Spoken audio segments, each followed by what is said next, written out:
나.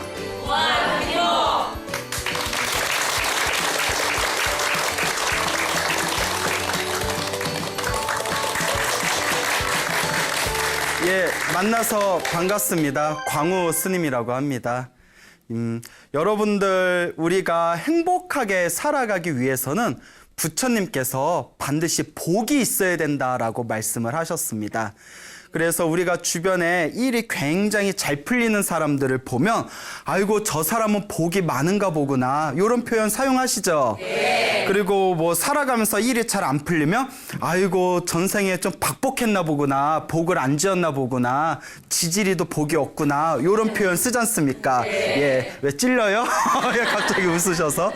자, 이와 같이 복이 있어야 행복하게 살 수가 있다고 합니다. 자, 그래서 부처님께서 복을 짓기 위해서는 어떻게 해야 되는가? 첫 번째가 보시라고 했습니다. 무엇이라고요? 보시. 예. 그래서 이 보시를 우리가 쉽게 얘기하자면 누군가에게 아낌없이 베푸는 것을 뜻합니다.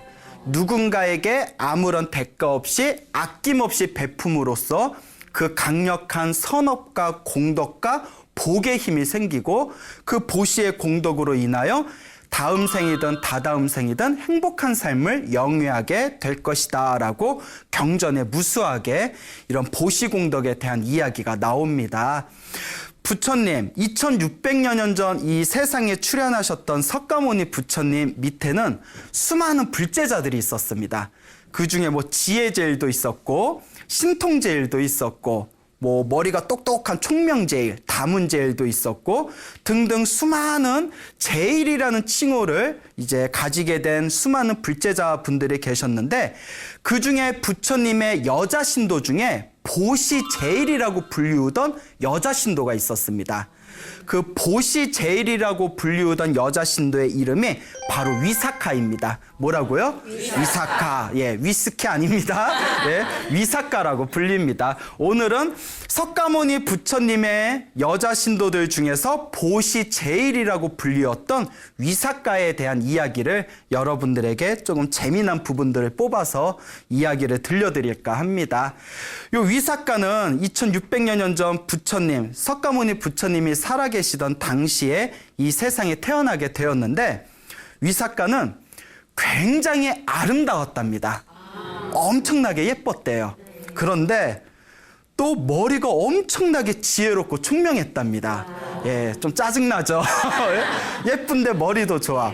근데 더 대단한 것은 그 집안이 어마어마한 억만장자였다고 합니다. 그 집안도 엄청나게 부자고 얼굴도 엄청나게 예쁘고 그러면 좀 머리라도 좀 떨어져야 되는데 머리도 엄청나게 좋았대요.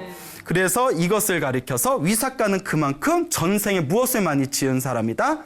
전생에 복을 많이 지었기 때문에 이번 생에 큰 부잣집에 태어나고 아름다운 외모를 갖고 또 머리가 지혜롭고 총명했다고 합니다. 자, 이 위사카가 7살 때 일입니다. 위사카가 이제 7살이었을 때 석가모니 부처님께서 어느 날 깊은 이 선정, 산매에 들어가셔서 내가 마땅히 제도해야 할 인연 있는 중생이 어디에 있는가 하고 신통의 눈으로 중생들을 찬찬히 살펴보시게 됩니다. 그때 멀리 떨어진 위사카 가문이 머나먼 과거 전생에 부처님과 인연이 깊었기 때문에 이번 생에 저 사람들을 찾아가서 제도할 만한 그런 좋은 인연이 있구나라는 것을 꿰뚫어 보시게 되죠. 그래서 부처님께서 수많은 제자들을 이끌고 위사카네 이제 집, 위사카 가문을 향해서 이제 걸어가시게 됩니다. 그때 위사카 가문에 그 위사카의 할아버지 되시는 분이 할아버니까 그 집안의 가장 큰 어른이겠죠. 멀리서 부처님께서 스님들과 함께 요 위사카의 가문에 오신다는 이야기를 듣고 마음속에 너무나 큰 기쁨을 느끼게 됩니다. 그래서 7살이 된 어린 위사카를 불러서 위사카야 얼마나 기쁜 일이니 우리가 살아생전에 부처님 얼굴 한번 뵙기도 힘든데 부처님께서 거룩한 스님들을 모시고 우리 집에 직접 와주신다고 하니 얼마나 기쁜 일이냐. 근데 우리가 앞에 나가서 마중을 좀 하자. 이제 위삭가와 가족들을 이끌고 멀리까지 나가서 석가모니 부처님과 거룩한 제자분들을 이렇게 집 안으로 이제 마중을 나가게 됩니다. 집까지 이제 모시고, 그리고 이제 부처님과 거룩한 스님들께 진귀한 음식을 올리게 됩니다. 부처님이시여 스님들이시여 차린 건 없지만 만나게 드셔주십시오. 또 어마어마한 부자잖아요. 차린 건 없는데 했지만 막상 보니까 엄청난 진수성찬이 가득한 거예요. 그럼 제대로 차렸으면 어느 정도라는 건지 아마 예의상한 표현이겠죠. 부처님께서 스님들과 이렇게 공양을 다 마치시고 나서 부처님의 법도는 공양을 올린 신도에게 공양을 다 마치고 나서 그 신도를 위해서 법문을 해주는 게 부처님의 법도입니다. 그래서 부처님께서 공양을 다 드시고 나서 이제 위삭가의 가족들을 위해서 법문을 하십니다. 딱 그 법문을 듣자마자 그 자리에서 위삭가의 할아버지가 깨달음을 얻게 됩니다. 그래서 불교에는 4가지의 깨달음이 있는데 그 4가지의 깨달음 중에 첫 번째 깨달음이 수다원가라고 합니다. 수다원이라고 불리우는데요. 다 아시죠? 그래요. 넘어갑시다. 자, 수다원이라고 하는데 이 4단계 깨달음 중에 첫 번째인 수다원의 경지는 부처님에 대한 확고한 믿음이 바로 서는 경지입니다. 절대 부처님과 부처님의 가르침을 의심하지 않습니다. 그리고 진리에 대한 의심과 미혹이 완전히 사라진 상태입니다. 그리고 중요한 것이 계율을 저절로 완벽하게 지킬 수 있는 경지가 이 수다원가라고 합니다. 수다원가는 굉장히 높은 경지예요. 4단계 중에서 첫 번째 단계지만 이 수다원가 1단계의 깨달음만 얻어도 성인이라고 불릴 수가 있다고 합니다. 어쨌거나 위삭가의 할아버지가 부처님의 설법을 듣고 요 수다원가라는 확고한 부처님에 대한 믿음이 바로 서는 첫 번째 깨달음을 얻게 됩니다. 그런데 놀라운 게 그 옆에서 같이 법문을 듣고 있었던 누구도 7살 된 위삭가도 그 자리에서 깨달음을 얻게 됩니다. 몇 살짜리가? 7살짜리가 우리 입장에 봤을 때 뭘 안다고. 그런데 부처님의 설법을 듣자마자 그 자리에서 부처님의 위대한 깨달음 4단계의 수행 중에 첫 번째 깨달음 수다원가를 얻게 되는 것이죠. 7살 때. 자, 이것도 그만큼 위삭가가 전생에 무엇을 많이 지었기 때문이다? 그렇죠. 복과 선업을 많이 지었기 때문이랍니다. 어쨌거나 부처님께서 보름 동안 그 집에 머무르면서 부처님과 스님들이 보름 동안 공양을 받아 드시고 또 가족들을 위해서 열심히 이제 또 법문을 설하시고 난 뒤에 이제 또 다른 중생들을 제도하기 위해서 부처님과 부처님의 제자분들이 보름 후에 그 집을 떠나 또 이제 만행의 길에 나서게 됩니다. 자, 그렇게 이제 부처님의 법문을 통해서 깨달음을 얻은 위삭가, 이제 그 위삭가와 위삭가 집안에 이제 그렇게 조금 시간이 지난 뒤에 그 위삭가의 가문이 있는 곳에 영토를 다스리는 왕이 빈비사라 왕이었다고 합니다. 무슨 왕이라고요?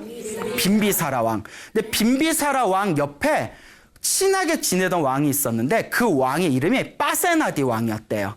빠세나디 왕. 예, 이름이 좀 빡세죠? 예. 빠세나디 왕이라고 있었는데 이 빠세나디 왕이 어느 날 이런 생각을 일으킵니다. 우리 옆에 있는 옆나라 빈비사랑 왕의 국토에는 어마어마한 복과 공덕을 가지고 있는 엄청난 억만장자인 엄청난 부자들이 5명이나 있다. 어마어마한 복을 가진 부자들이 5명이나 있는데 내 영토에 우리나라에는 그런 부자가 한 명도 없다. 그러니까 이제 작은 부자들은 많지만 한 나라를 뭐 좌지우지할 정도로 엄청난 부자는 없다는 뜻이겠죠.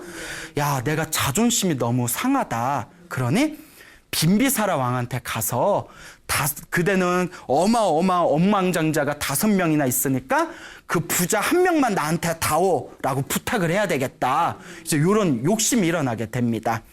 그래서 이 빠세나디 왕이 빈비사라 왕의 나라에 놀러 가게 됩니다. 빈비사라 왕이 빠세나디 왕이시여 어쩐 일로 이렇게 또 우리 궁전에 와주셨습니까? 그래서 서로 이렇게 뭐 술 한잔 하면서 이런저런 대화 나누다가 빈비사라 왕이시여 내 부탁이 있는데 우리 오랫동안 친분이 또 깊은 친구지간이 아닙니까? 그러니 제 부탁을 거절하지 말아 주십시오 하면서 그대 나라에 어마어마한 복을 가진 억만장자가 5명이나 있지 않습니까? 그러니 한 명만 우리나라에 주십시오라고 부탁을 합니다. 그 빈비사라 왕이 곤란한 표정을 지으면서 빠세나디 왕이시여, 제가 왕과 저는 오래된 친구인데 제가 왕에게 무엇을 아끼겠습니까? 다만 그 5가문은 너무나 위세가 대단해서 왕인 저조차도 함부로 할 수가 없습니다. 그래서 제가 감히 저 나라로 가라 마라 말할 수가 없습니다. 근데 그것은 좀 곤란합니다. 그 왕도 약간 눈치 볼 정도의 엄청난 그런 가문이었나 봐요. 그러니까 빠세나디 왕이 갑자기 만약에 그 5명의 부자 중에 한 명이라도 주지 않는다면 나는 이 나라를 떠나지 않겠소! 이렇게 억지를 부리는 거예요. 왕이 억지를 부려요. 그러니까 빈비사라 왕이 이제 곤란함을 느끼다가 신하들을 불러가지고 이제 회의를 하게 됩니다. 야, 우리 친하게 지내던 빠세나디 왕이 저렇게 진상 부리는데 어떡하냐. 야, 또 빠세나디 왕이 이름이 빠세잖아요. 엄청나게 다혈질이었대요. 야, 가뜩이나 성격도 다혈질인데 저러다가 또 전쟁이라도 일으키면 어떡하냐 고민하다가 어느 신하가 저 위사카 가문은 사람들이 참 착하고 온순합니다. 그쪽에 한번 부탁을 해보죠. 그래서 위사카의 아버지를 불러요. 위사카의 아버지를 부른 뒤에 뭐 할아버지는 돌아가셨는지 이제 그 뒤로는 안 나오세요. 위사카의 아버지를 부른 뒤에 위사카 가문의 이제 장자시여, 여기 이제 빠세나디 왕이 뭐 이러쿵 저러쿵 해서 부자 한 명만 좀 달라고 하는데 내가 부탁할 게 당신뿐이 없구려. 내 부탁을 들어줄 수 있겠어 하고 자초지종을 이야기를 하니까 이 위사카 그 아버지가 폐하께서 바라는 일이라면 제가 마땅히 폐하의 뜻에 따르겠습니다 이러더래요. 대단하죠? 그러니까 집안이 참 좋은 집안이에요. 참 온순해요. 그 한 나라를 위해서 우리가 가겠다. 그래서 이제 위사카 가문을 데리고 빠세나디 왕이 다스리고 있는 나라의 수도가 사위성이었어요. 사위성, 경전에 보면 자주 나옵니다. 사위성이라는 곳인데 사위성으로 이제 위사카 가문을 데리고 사위성으로 향하는데 위사카 가문이 어마어마한 억만장자였습니까? 이삿짐이 엄청나게 많은 거예요. 이삿짐에 하인들의 수많은 사람들을 데리고 길을 걷다 보니까 그 당일날에 일찍 출발했음에도 불구하고 사위성에 도착하지 못합니다.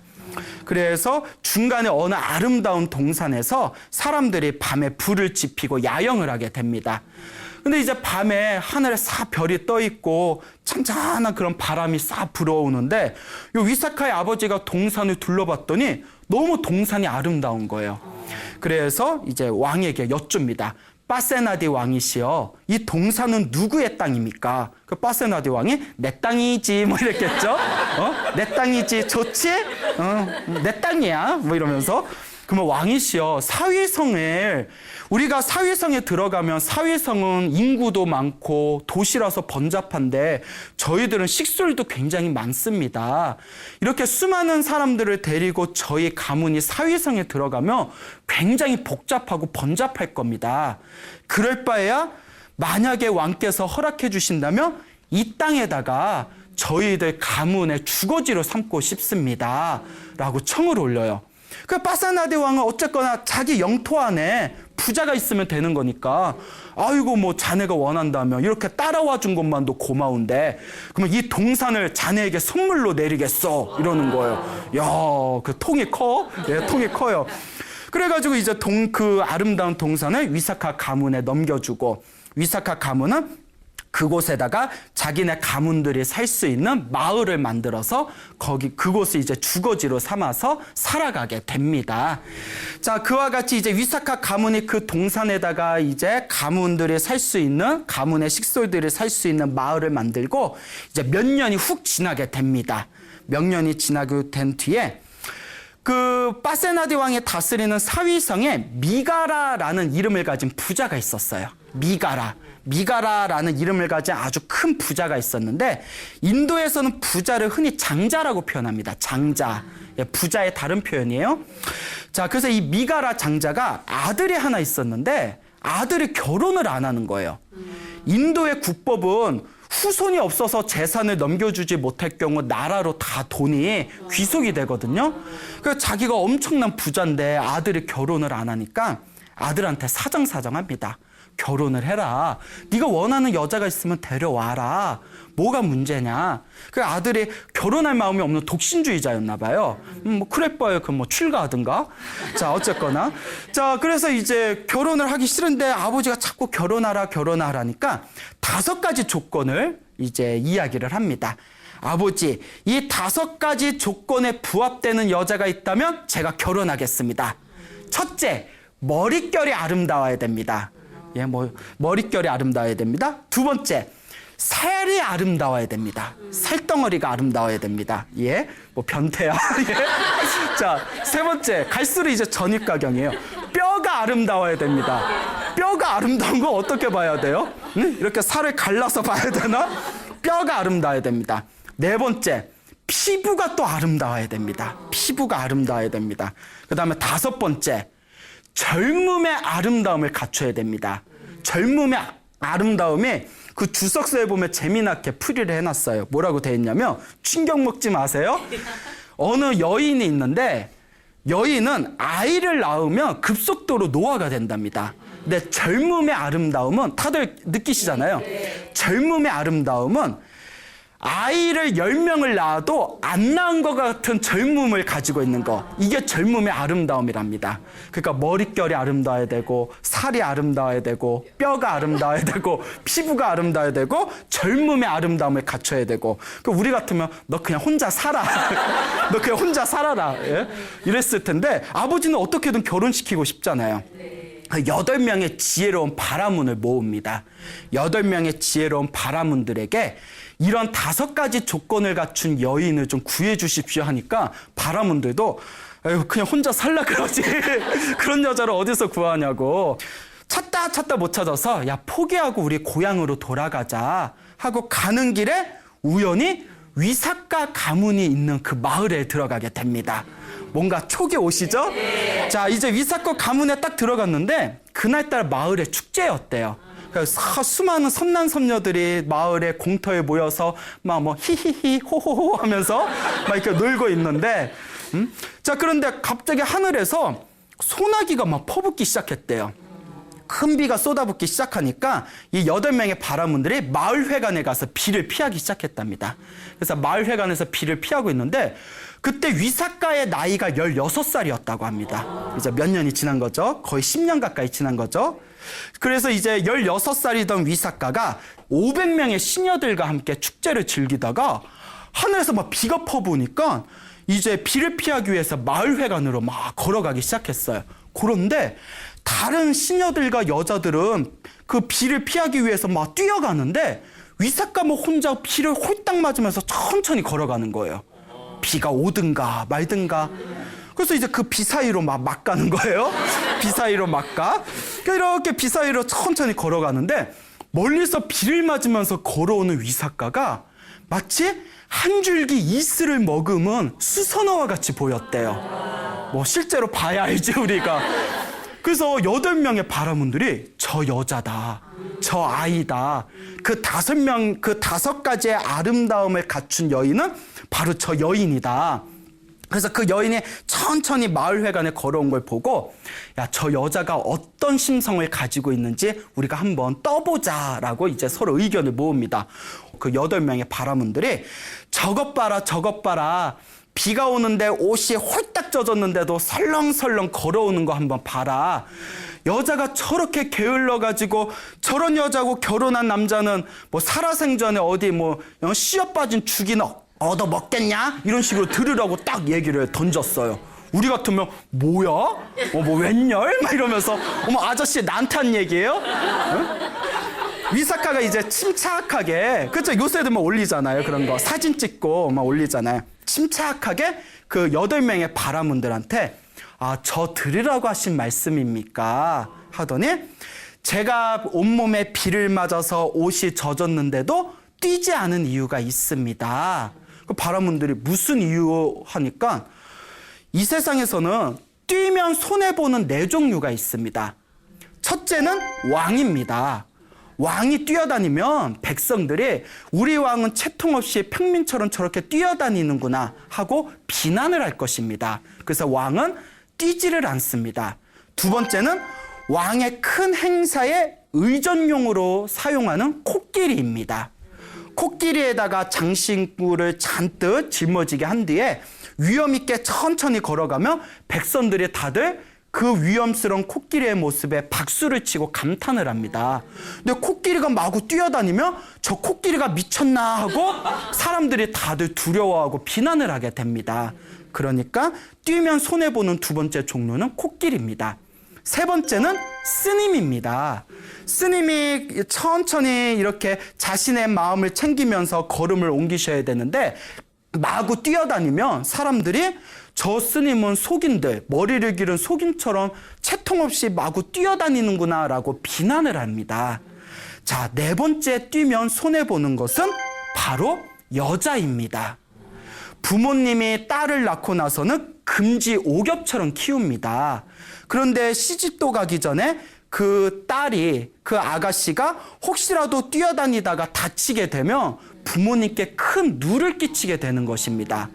옷이야 비에 맞아서 나중에 말리면 그만이지만 급한 마음에 뛰다가 넘어져서 몸에 큰 상처라도 나게 된다면 그게 가장 큰 손해인 것입니다. 라고 이야기를 하는 거예요. 그러면서 이 위사카가 이제 이와 같은 이야기를 하면서 이와 같은 손해를 보는 네 종류의 그 이야기들을 찬찬히 풀어나가니까 바라문들이 다들 이렇게 와 정말 지혜로운 여인이구나. 어쩜 저 여인이 이렇게 지혜로울 수가 하는 그런 이제 마음을 느끼게 됩니다. 그래서 이제 속으로 이 여인을 우리가 소개를 하고 중매를 한다면 분명히 사위성에 있는 이 미가라 장자가 굉장히 좋아하겠구나라는 그런 이제 감정을 느끼게 됩니다. 그래서 수소문을 해가지고 위사카 가문에 찾아가서 위사카 아버지를 만나게 됩니다. 그래서 이제 자초지종을 다 설명을 하니까 위사카 아버지가 딱 듣더니 이것도 다 인연인 것 같은데 그러면 내 딸을 그쪽 집안에 시집을 보내겠어 이렇게 이제 허락을 합니다. 그래서 이제 미가라 가문에서 자기 식솔들을 데리고 큰 선물을 가지고 위사카 가문에 찾아가게 됩니다. 그래서 이제 빨리 식을 올렸으면 좋겠습니다 하니까 요 위사카의 아버지가 내가 어렸을 때부터 아주 그냥 내가 오기야 금이야 키웠던 저의 딸입니다. 지금 보내면 또 자주 보기 어렵지 않습니까? 딸에게 평생의 선물을 좀 해주고 싶습니다. 그러니 선물이 준비될 때까지만 우리 집에 머물면서 좀 쉴 수 있겠습니까? 그럼 미가라 장자는 뭐 그게 뭐가 문제입니까? 준비하십시오 하니까 요 위사카의 아버지가 이 위사카를 위해서 이 세상에서 가장 아름다운 보석들로 만든 보석 코트를 만들어줬대요. 온몸이 다 그 보석으로 된 코트. 예? 이제 보석 코트가 다 마련이 되고 나서 4개월이 지난 뒤에 이 위사카의 아버지가 위사카를 이제 시댁으로 보내기 위해서 어마어마한 선물들을 잔뜩 준비를 하게 됩니다. 그리고 또 수많은 하인들을 옆에다 붙여줘요. 그러면서 밤에 마지막 날 그 전날 밤에 위사카를 살짝 부릅니다. 위사카야, 내일이면 네가 이제 시댁을 가야 되는데 내가 너에게 10가지 교훈을 전해주겠다. 그러니 하나하나 잘 기억해라 하면서 10가지 교훈을 전해줍니다. 그 10가지 교훈이 무엇이냐면 첫째, 집안에 있는 불을 밖에 옮기지 말아라. 둘째, 뭔 뜻인지 알고 이러시는 거예요? 둘째, 집 밖에 있는 불을 집 안으로 옮기지 말라. 셋째, 돌려주면 주어라. 넷째, 돌려주지 않으면 주지 말아라. 다섯째, 조금 이따 또 나오니까 외우실 필요 없어요. 예, 조금 이따 또 나올 거예요. 다섯 번째, 돌려주거나 돌려주지 않거나 그냥 주어라. 그 다음에 여섯 번째, 행복하게 앉아라. 일곱 번째, 행복하게 먹어라. 여덟 번째, 행복하게 잠자라. 그 다음에 아홉 번째, 불꽃을 잘 감수해라. 마지막 10번째, 가정의 신들을 존중하라. 라는 10가지의 교훈을 가르쳐 줍니다. 다 외우셨어요? 예, 조금 이따 또 나와요. 근데 옆에 그 옆방에서 쉬고 있는 그 미가라 장자, 시아버지가 그 얘기 듣고 전 집안 이상하네. 아, 집안에 있는 불을 밖에 빌려주지도 말고 뭐라 하니까 참 집안 깝깝하네. 이제 혼자 이런 생각을 합니다. 어쨌거나 그 다음 날이 돼서 위삭가는 아버지가 주신 보석, 화려한 세상에 둘도 볼 수 없는 보석 코트를 이제 몸에다 걸치고 아름다운 수레를 타고 수많은 하인들과 또 시댁 식구들한테 나눠줄 어마어마한 선물들을 가지고 자기의 시아버지가 될 분인 미가라 장자와 함께 사위성으로 들어가게 됩니다.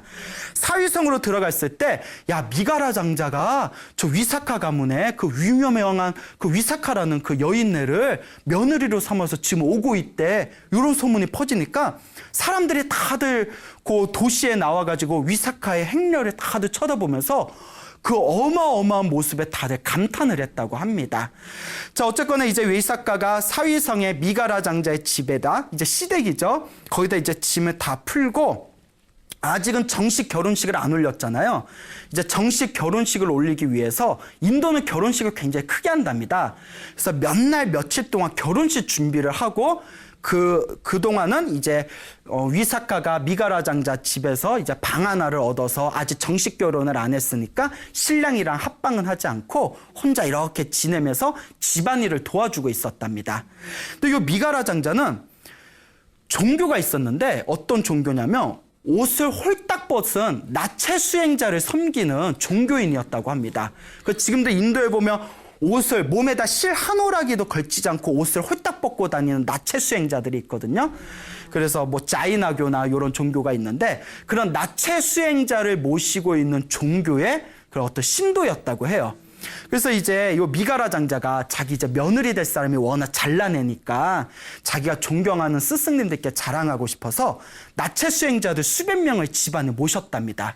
공양을 올리기 위해서. 그리고 이제 자기 며느리한테 며느리야, 며느라가야, 거룩한 성자들이 오셨다. 어서 와서 인사해라. 라는 말을 딱 듣는 순간 위사카가 자기는 불자였거든요. 그러니까 부처님의 제자인 거룩한 스님들이 오셨나 보구나 생각하고 어머, 스님들이 오셨어요 하면서 반가운 마음에 식당에 확 갔는데 식겁을 해서 놀래가지고 그 수많은 사람들 앞에서 자기 시아버지 때 분한테 어떻게 이러실 수가 있습니까?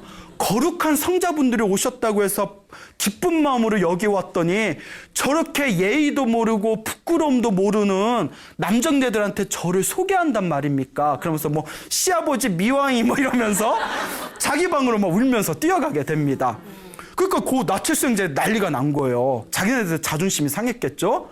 그래서 이제 이 미가라 장자, 아주 어린애라서 이제 16살짜리가 뭘 알겠습니까? 어린애라서 그렇습니다. 미안합니다 하고 겨우 진정시켜놓고 다들 이렇게 집 밖으로 보내게 됩니다.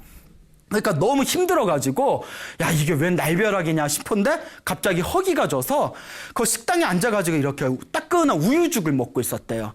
그래, 이것도 먹고 살자고 하는 짓인데 뭐 하면서 우유죽을 먹고 있을 때 요 위사카가 너무 미안한 거예요. 그래도 시아버지인데. 그래서 살며시 가서 우유죽을 먹고 있는 그 시아버지 옆에서 이렇게 부채질을 해드렸대요. 그래도 이제 효부예요, 효부. 그러니까 말은 안 하지만 시아버지 미안해요 뭐 이러면서 이렇게 부채질을 다 하고 있을 때 그때 어느 스님께서, 부처님의 제자인 스님께서 딱 탑발을 나오셨답니다. 그 미가라 장자, 죽을 먹고 있는 미가라 장자 앞에서 딱 바루를 들고 있었대요. 근데 위사카는 불자잖아요. 그런데 불자인데 저 스님이 오셔서 이렇게 음식을 공양해야 되는데 하는데 자기 시아버지는 다른 종교를 믿고 부처님과 스님들을 무시하고 있었어요. 그 스님이 딱 바루를 들고 있는데도 완전 쌩 무시하고 이제 혼자 우유죽을 먹고 있으니까 위사카가 마음이 너무 나쁜 거예요. 거룩하신 스님이 오셨는데 우리 시아버지는 아는 척도 안 하고 그렇다고 내가 나서서 뭐 하면 예의에 어긋나는 것 같고 고민하다가 이렇게 얘기합니다. 스님, 그냥 가세요. 우리 시아버지는 지금 식은 죽을 드시고 계십니다. 이랬대요. 식은 죽을 드시고 계십니다. 그냥 가십시오. 그 스님이 이렇게 미소를 지으면서 이렇게 그냥 가버리셨대요. 그때 시아버지 미가라 장자가 엄청나게 화가 난 거예요. 내가 뻔히 뜨끈한 우유죽을 먹고 있는 걸 알면서 식은 죽을 먹고 있다. 저 자기를 비꼰 거 아니냐. 가뜩이나 아까 그 사건 때문에 열받아 죽겠는데 네가 나를 비꼬아? 그 화가 나가지고 미가라 장자가 하인들을 부른 뒤에 이런 쟁장하면서 막 접시를 내려치면서 자, 야, 저 애를 당장 집 밖으로 내쫓아라. 시아버리를 조롱하고 비꼬는 저런 애는 내가 필요 없다. 어서 내쫓아라 이래 버리는데 하필이면 그 달려나온 하인들이 다들 누구의 하인들이었을까요? 위사카의 하인들이었던 거예요. 위사카 집안에서 보낸 하인들이니까 어쩔 줄 모르고 가만히 있으니까 화가 더 나는 거예요. 에? 내 말이 말 같지 않아? 뭐 말이야 밥이야 막 이러면서 내쫓았는데 안 쫓고 가만히 있으니까 막 화가 나가지고 뭐 어쩔 줄 모르고 있을 때 위사카가 침착하게 이렇게 얘기합니다. 아버님, 혹시 이런 일이 생길까봐 저희 친정댁에서 8분의 지혜로운 분들을 함께 모셨습니다. 그분들을 모셔가지고 시비를 분별했으면 좋겠습니다. 정확하게 시비를 분별한 뒤에 그분들의 처분을 따르면 어떠하겠습니까? 하고 청을 올립니다. 근데 이제 미가라 장자 그래도 이제 굉장히 사람이 합리적인 분이었는지 그래, 그 널 친정에서 보냈다는 8분의 지혜로운 분들을 모셔와 봐라. 우리가 시비를 한번 가려보자. 그 8분의 지혜로운 분들 딱 모신 뒤에 그 8명의 지혜로운 자들에게 다음과 같이 얘기합니다. 위사카는 이 집안의 며느리이면서 시아버지를 욕되게 했어. 그러면서 하는 얘기가 분명히 내가 뜨끈한 우유죽을 먹고 있는 걸 알면서 우리 시아버지가 식은 죽을 먹고 있으니 그냥 돌아가시지요. 이런 식으로 나를 비꼬았다. 이게 내쫓을 죄가 아니면 무엇이냐 이러니까 그 8명이 위사카에게 아가씨 정말 그렇게 이야기했습니까? 하고 질문을 던지니까 위사카가 침착하게 이와 같이 말합니다. 사실 그게 그런 뜻이 아닙니다. 스님께서 오셔서 복을 지으라는 마음으로 바루를 들고 계시는데 우리 아버님이 모른 척 하시고 스님은 계속 서 계시길래 다음과 같은 뜻을 한 말입니다. 우리 아버님은 지금 뜨끈뜨끈한 새로운 복을 지을 생각이 없습니다. 전생에 지어놓았던 이미 식어버린 복으로 살아가고 계시는 분입니다. 그러니 그냥 가십시오. 이런 뜻입니다. 라고 대답을 합니다. 여러분, 우리가 지금 잘 먹고 잘 산 것은 내가 복을 지었기 때문입니다. 지금 새롭게 복을 지은 것은 뜨끈뜨끈한 복입니다. 근데 미가라 장자는 스님이 복을 짓기 위해서 탁발을 왔는데도 복을 짓지 않고 전생에 열심히 지어놓은 복, 이미 예전에 지어놓은 복은 뜨끈뜨끈할까요? 식어 있을까요? 그래서 그 식은 복으로 살아가고 계시는 분입니다. 그래서 식은 죽을 드시고 계십니다라고 표현한 겁니다라는 이야기를 듣고 미가라 장자는 기본적으로 종교심이 굉장히 깊었답니다. 그래서 복을 짓는다는 개념을 알고 있었기 때문에 그 말을 듣고는 자기가 그 자리에서 양보를 했답니다. 그러니까 보통 사람 같으면 이해를 못했겠지만 워낙 종교심이 깊었기 때문에 미가라 장자도 그래, 그러면 네 말은 그게 맞다고 치자. 근데 내가 계속 생각해도 내가 도저히 이해가 안 되는 게 있다. 그러면서 옛날에 화가 나니까 옛날에 지나간 거 다 끄집어내는 거예요. 너 한번 말해봐. 너 그때 전날 밤에 우리 집에 오기 전에 너의 친정아버지가 10가지 교훈을 주지 않았냐. 야, 뭔 놈의 집안이 그렇게 갑갑해가지고 불씨도 빌려주지 말고 남의 불씨도 가져오지 말고 그런 집안이 어딨냐 하고 이렇게 그렇게 이제 신랄하게 비판을 했다고 합니다. 그러니까 이제 위사카가 그 얘기를 듣고는 미소를 지으면서 아버님이 오해하셨나 봅니다. 제가 그 10가지의 뜻을 자세히 가르쳐 드리겠습니다. 첫째, 집안에 있는 불을 밖으로 옮기지 말아라라는 뜻은 우리 시대 가족들의 허물을 밖에다 옮기지 말아라라는 뜻입니다. 그게 가장 무서운 불이라는 뜻입니다. 그리고 집 밖에 있는 불을 집 안으로 옮기지 말라는 것은 다른 이웃집에 있는 어떤 단점이나 안 좋은 소문을 집안에 가져와서 집안 사람들에게 퍼뜨리지 말라는 뜻입니다. 그 시비거리가 무서운 불씨가 된다는 얘기입니다. 이제 이해가 가시죠? 그 다음에 세 번째, 네 번째가 돌려주면 주고 돌려주지 않으면 주지 말아라. 이게 세 번째, 네 번째였죠? 요 뜻은 누군가에게 물건을 빌려줬는데 돌려주지 않으면 다시는 주지 말아라라는 뜻이고, 다시 돌려주면 그 사람한테는 다시 빌려줘도 된다는 뜻입니다. 그게 집안의 물건을 아끼는 비결이라는 뜻입니다.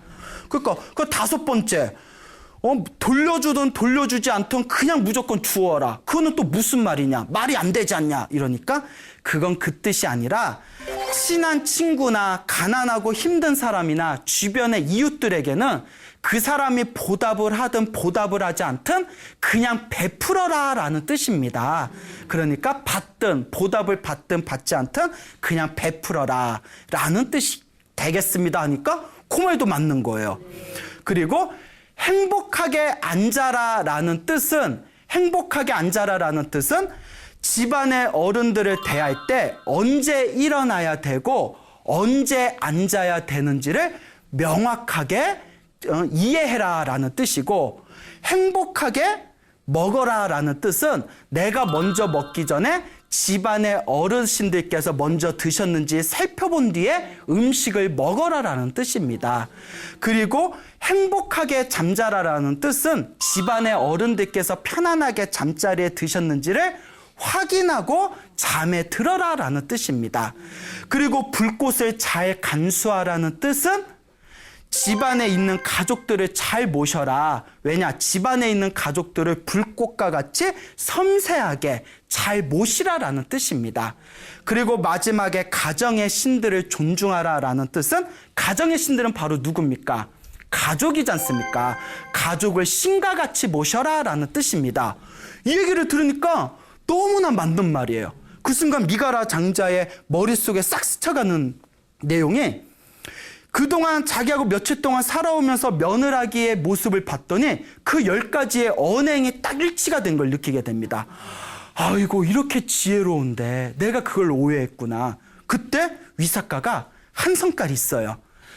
일이 이렇게 되고 오해가 풀렸으니 저는 그럼 이만 제 친정집으로 돌아가겠습니다 해버리는 거예요. 미가라가, 그러니까 성깔이 있어요? 미가라가 그냥 버선발로 뛰쳐나가서 내가 미안하다, 내가 잘못했다, 너의 내가 진실을 몰랐다, 그러니 가지 말아라. 자, 이때 위사카가 머리가 엄청 좋다고 했죠. 이때 딜을 겁니다. 딜. 그 속된 말로 쇼부 본다 하죠. 네? 딜을 겁니다. 협상을 합니다. 아버님, 대신 제가 친정으로 안 돌아가는 대신 조건이 있습니다. 저는 어렸을 때부터 불제자였습니다. 부처님과 스님들을 볼 수 없는 삶은 저에게 의미가 없습니다.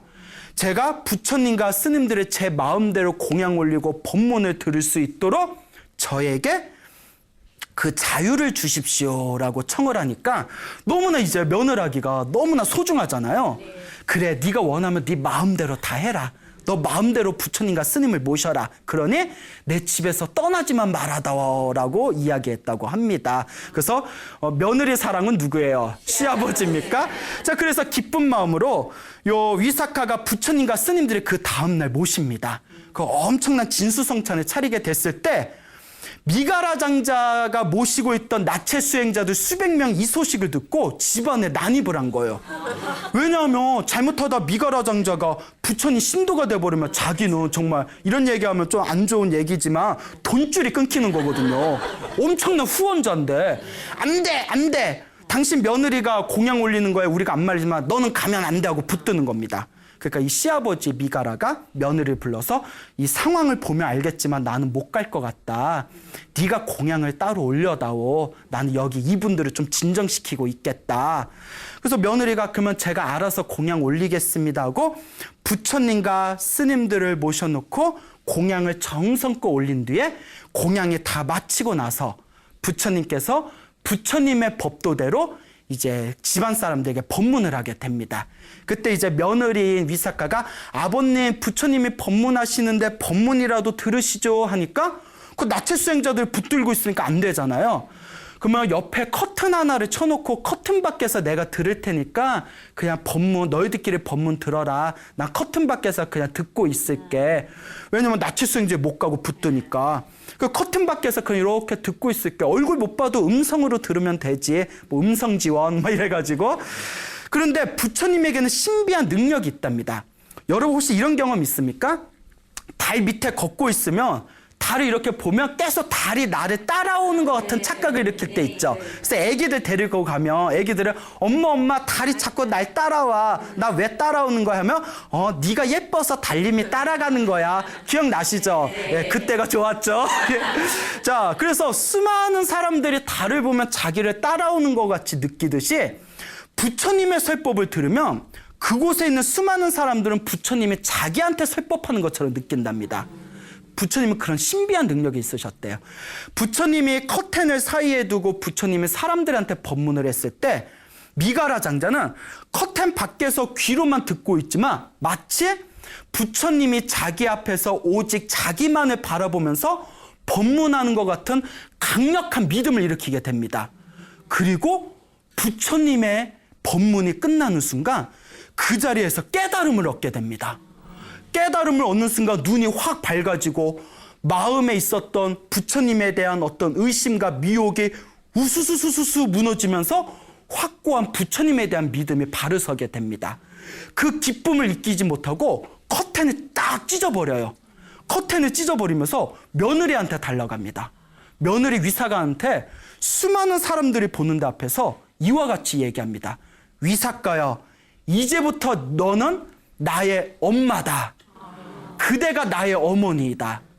나를 낳아주신 것은 육체의 어머니이지만 나를 진리로 인도해 준 것은 며느리 위사가여, 네가 나의 어머니다 하면서 이제 부처님 앞에서 시아버지는 이제 미가라가 부처님 앞에서 막 눈물을 펑펑 흘리면서 합장을 하고 다음과 같이 외칩니다.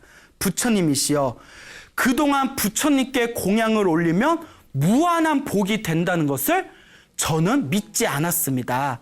하지만 오늘 며느리 덕분에 부처님께 공양을 올리면 무한한 복이 된다는 것을 오늘에야 깨달았습니다. 제가 이와 같이 이 며느리를 만나게 된 것은 저의 무한한 공덕입니다. 라고 부처님 앞에서 눈물을 흘렸다고 합니다. 자, 그런데 중요한 거, 미가라가 이와 같은 위사가라는 며느리를 만나게 된 것도 결국 누구 복일까요? 결국 미가라 전생의 복이었던 거죠. 그래서 중요한 거, 끼리끼리 만난다라는 이야기가 생기게 된 겁니다. 이와 같이 위사가라는 며느리를 통해서 미가라의 모든 가족들이 부처님의 신심 깊은 제자가 됩니다. 그리고 위사가 가문은 기본적으로 돈이 어마어마한 억만장자였습니다. 그리고 시집을 온 시댁인 미가라 장자도 사위성에서 굉장한 부자였다고 합니다. 그리고 위사가는 자기 친정집의 재산과 자기 이제 시댁의 재산들을 통해 가지고 자신의 재력을 이용해서 부처님과 스님들께 엄청난 무한한 공양과 복덕과 공양을 올렸다고 합니다. 이와 같은 인연으로 위사가를 부처님 신도들 중에 무슨 제일이라고 불리우게 되었다? 보시 제일이라고 불리우게 됩니다. 자, 그래서 위사가는 아들과 딸을 10명을 낳았다고 합니다. 그리고 10명의 아들과 딸들은 또 10명씩의 아들과 딸을 낳았다고 합니다. 그래서 위사가는 예쁘죠, 머리 똑똑하죠, 돈 많죠, 그리고 120살을 아무런 질병 없이 살았다고 합니다. 자, 이것도 누가 지은 복일까요? 위사가가 자신의 보시와 심심과 믿음을 통해서 지은 복이었다는 것을 기억하시기 바랍니다. 여러분, 행복해지고 싶습니까? 네. 행복을 창조하고 싶습니까? 네. 복을 지으십시오. 선업을 지으십시오. 공덕을 쌓으십시오.